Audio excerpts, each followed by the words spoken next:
Next topic is place of supply of goods and services or both.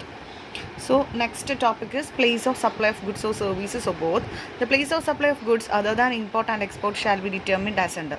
അപ്പോൾ ഇമ്പോർട്ടും എക്സ്പോർട്ടും അല്ലാതെ place of supply of ഗുഡ്സും സർവീസസും നമ്മൾ എങ്ങനെയാണ് കണക്കാക്കുന്നത് എന്നുള്ളതാണ് താഴെ പറയുന്ന എക്സാമ്പിൾസിലൂടെ പറയുന്നത്.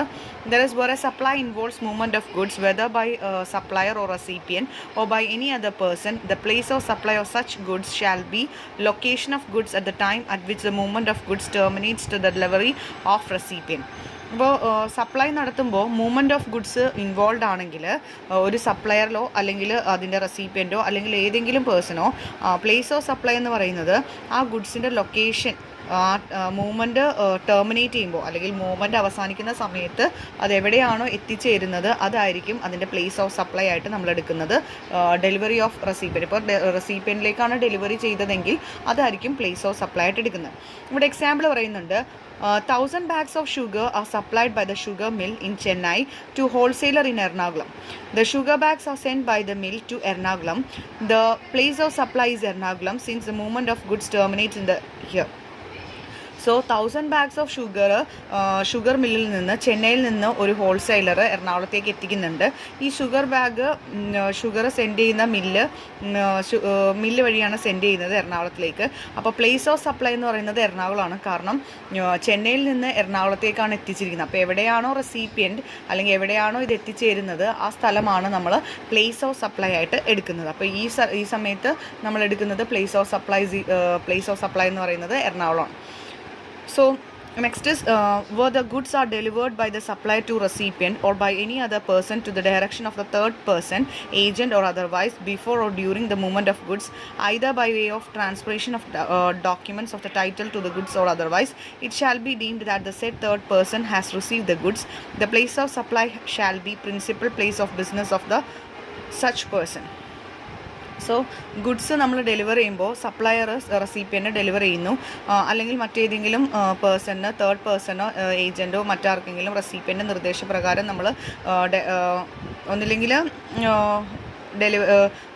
ഗുഡ്സ് മൂവ്മെൻറ്റ് ചെയ്യുന്നതിന് മുമ്പോ അല്ലെങ്കിൽ ഗുഡ്സിൻ്റെ മൂവ്മെൻറ്റ് ചെയ്യുന്ന ആ സമയത്തോ ട്രാൻസ്ഫർ ചെയ്യുന്നു, ടൈറ്റിൽ ട്രാൻസ്ഫർ ചെയ്യുന്നു, ഉടമസ്ഥാവകാശം നമ്മൾ ട്രാൻസ്ഫർ ചെയ്യുന്നു, എന്നിട്ട് തേർഡ് പേഴ്സൺ റിസീവ് ചെയ്യുകയാണ്. അങ്ങനെയാണെങ്കിൽ പ്ലേസ് ഓഫ് സപ്ലൈ എന്ന് പറയുന്നത് principal place of business of such person. ആ വ്യക്തിയുടെ പ്രിൻസിപ്പൽ പ്ലേസ് ഓഫ് ബിസിനസ് എവിടെയാണ് രജിസ്ട്രേഷൻ്റെ സമയത്ത് കൊടുത്തിരിക്കുന്നത് അതായിരിക്കും പ്ലേസ് ഓഫ് സപ്ലൈ ആയിട്ട് കൺസിഡർ ചെയ്യുന്നത്. ഇവിടെ ഒരു എക്സാമ്പിൾ പറയുന്നുണ്ട്, a wholesaler in Ernakulam sends an agent to procure 100,000 bags of sugar from a factory in Chennai. The invoice and other documents are handed over to the agent in Chennai as directed by the wholesaler. Later, the sugar bags are brought to the Ernakulam. The place of supply is Chennai since the documents of title are transferred before the movement of goods.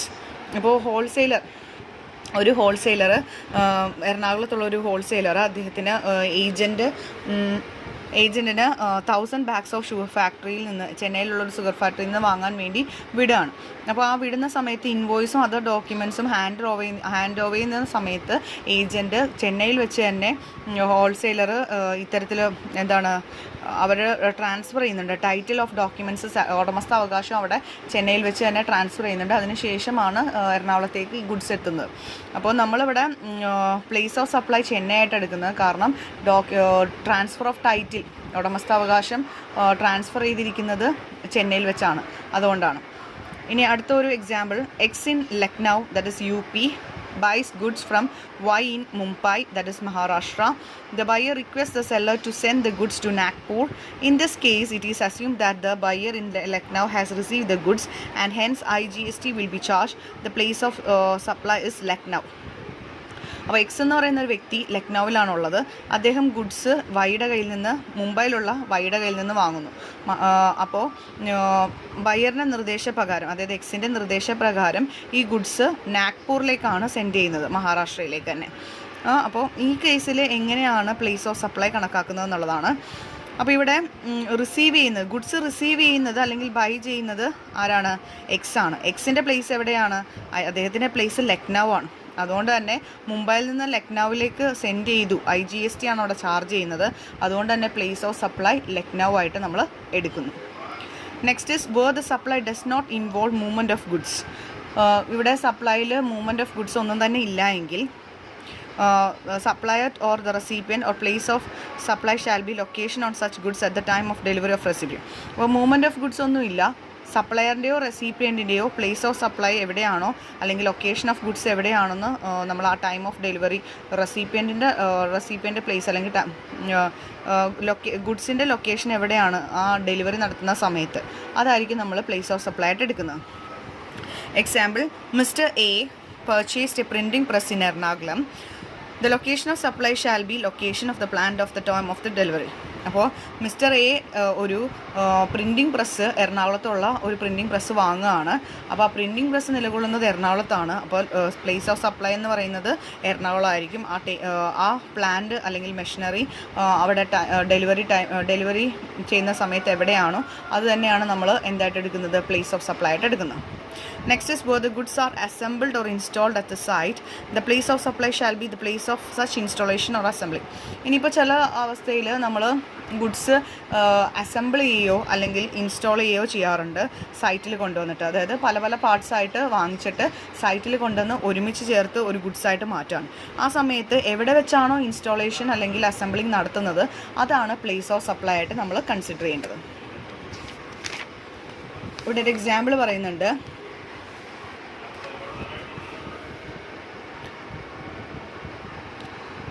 A Limited Bihar asks B Limited West Bengal to buy a steel plant in Bihar. Place of supply is Bihar. എന്താണ് A limited ബീഹാറിലുള്ള വ്യക്തിയാണ്. ആ വ്യക്തി mister B limited West ബംഗാളിലുള്ള B ലിമിറ്റഡിൽ നിന്ന് ഒരു steel plant build ചെയ്ത് കൊടുക്കാൻ ആവശ്യപ്പെടാണ്. അത് ബീഹാറിൽ തന്നെയുള്ള ഒരു സ്റ്റീൽ പ്ലാന്റ് ആണ് ബിൽഡ് ചെയ്യേണ്ടത്. അപ്പോൾ അങ്ങനെയാണെങ്കിൽ ഈ സ്റ്റീൽ പ്ലാന്റ് എന്ന് പറയുന്ന സംഭവം നമുക്ക് കാര്യം നമ്മൾ വെസ്റ്റ് ബംഗാളിലെ ബി ലിമിറ്റഡ് ആണ് സ്റ്റീൽ പ്ലാന്റ് പണിയുന്നതെങ്കിലും സ്റ്റീൽ പ്ലാന്റ് പണിയുന്ന ലൊക്കേഷൻ എന്ന് പറയുന്നത് എവിടെയാണ്, ബീഹാർ തന്നെയാണ്. അപ്പോൾ അവിടെ നിന്ന് നമുക്ക് വേറൊരു സ്ഥലത്തേക്ക് ഗുഡ്സ് മാറ്റി എടുത്തുകൊണ്ട് പോകാനായിട്ട് സാധിക്കില്ല. അപ്പോൾ അതുകൊണ്ട് തന്നെ ബീഹാറാണ് നമ്മൾ എന്തായിട്ട് എടുക്കുന്നത്, അവിടെ നമ്മൾ പ്ലേസ് ഓഫ് സപ്ലൈ ആയിട്ട് എടുക്കുകയും GST, CGST, SGST അവിടേക്ക് നമ്മൾ കൺസിഡർ ചെയ്യുകയും ചെയ്യും. പ്ലേസിൻ്റെ അനുസരിച്ചാണല്ലോ നമ്മൾ ഇൻ്റർ സ്റ്റേറ്റ് ആണോ ഇൻട്രാ സ്റ്റേറ്റ് ആണോ എന്ന് കൺസിഡർ ചെയ്യുന്നത്. Then B limited west Bengal ആണ്, പക്ഷേ പ്ലാന്റ് ഇൻസ്റ്റാൾ ചെയ്യുന്നതും ബീഹാറിൽ തന്നെയാണ്. അതുകൊണ്ടാണ് നമ്മൾ പ്ലേസ് ഓഫ് സപ്ലൈ അതായിട്ട് എടുക്കുന്നത്. Then where the goods are supplied on board of a conveyance, including a vessel, an aircraft or train or motor vehicle, the place of supply shall be the location at which such goods are taken on board. അപ്പോൾ ഇനിയിപ്പോൾ നമ്മൾ goods supply ചെയ്യുന്നത് എന്തെങ്കിലും കൺവേയൻസോ അല്ലെങ്കിൽ ഏതെങ്കിലും എയർക്രാഫ്റ്റോ ഷിപ്പോ, vessel എന്ന് പറഞ്ഞ ഷിപ്പോ അല്ലെങ്കിൽ ട്രെയിനോ മോട്ടോർ വെഹിക്കിളൊക്കെ വെച്ചാണെങ്കിൽ പ്ലേസ് ഓഫ് സപ്ലൈ എന്ന് പറയുന്നത് ആ ലൊക്കേഷൻ, ആ ഗുഡ്സ് എവിടെ നിന്നാണോ ബോർഡ് ചെയ്യുന്നത് അതാണ് നമ്മൾ ലൊക്കേഷൻ പ്ലേസ് ഓഫ് സപ്ലൈ ആയിട്ട് എടുക്കുന്നത്. Example, mister Ajay is travelling from Mumbai to Delhi by air. He purchases coffee and snacks while on the plane. The airlines is registered in both Mumbai and Delhi. The food items were loaded into the plane at Mumbai, hence the place of supply is Mumbai. അപ്പോൾ അജയ് എന്ന് പറയുന്ന വ്യക്തി മുംബൈയിൽ നിന്ന് ഡൽഹിയിലേക്ക് air മാർഗം സഞ്ചരിക്കുകയാണ്. അപ്പോൾ അദ്ദേഹം ഒരു കോഫിയും സ്നാക്സൊക്കെ പ്ലെയിനിൽ വെച്ച് വാങ്ങുന്നുണ്ട്.